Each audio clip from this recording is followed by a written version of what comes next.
Всем привет! Хочу с вами поделиться покупкой. Перед вами коробочка находится, на ней что написано? На ней написано «Дышите правильно, берите дыхание правильно». Это полоски. Зачем они нужны? Так скажу. Наверное, видео также назову. У меня храпит муж. Что мне делать, доктор? Помогите. Я приобрела такую упаковку. Здесь 10 полосок для носа. Реально, чтобы справиться с храпом. Такая коробочка. Стоит эта коробка где-то 12 лир турецких. Это $6.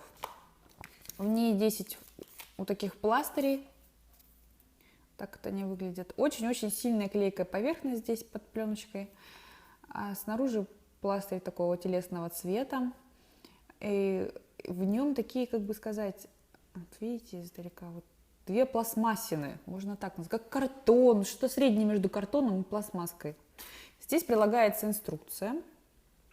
По-турецки, вот по-английски есть. Тут даже для особо одаренных, таких как я, здесь нарисовано, как этим пользоваться. То есть тут прикладываете не слишком высоко, не слишком низко, чтобы кончик вот этой вот штучки, вот он прикасался к крылу носа.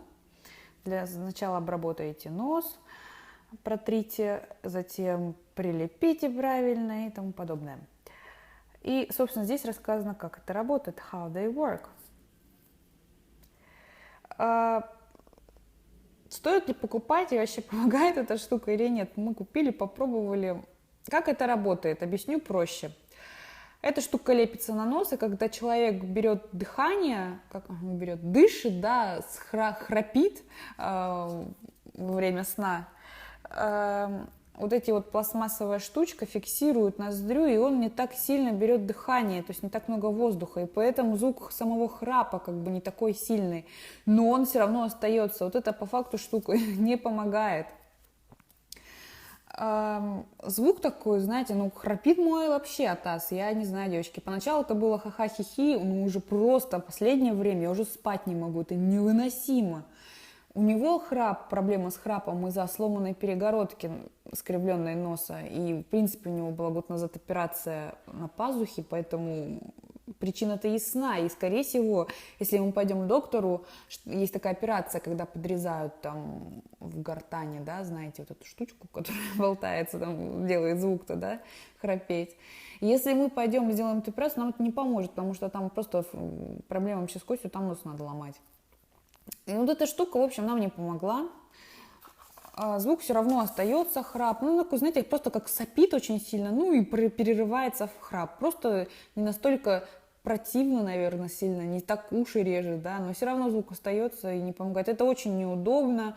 От второго лица, да, вам передаю от человека, который это пользовался, что это неприятно, на носу чувствуется вообще неприятное ощущение. И очень сильные лейкопластыри здесь, вот самоклеящая поверхность, остается на носу, и очень тяжело ее, конечно, снять, и не очень приятная штука. То есть по факту, как здесь заявлено, что там не будет у вас храпа, это все ерунда полная, это не помогает. Храп все равно остается, и эта штука просто не работает.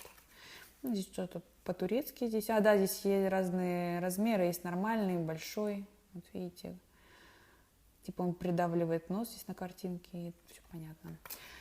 В общем, решайте сами, но я второй раз это покупать не буду. Ерунда полная. $6 это не стоит. И вообще практически бесплатно можно ночью этим же самым заниматься. Придерживать нос пальцами своему супругу. Получится эффект точно такой же. Он будет также вздрагивать, просыпаться и вообще не понимать, где он находится, что происходит. Скоро увидимся. Всем пока.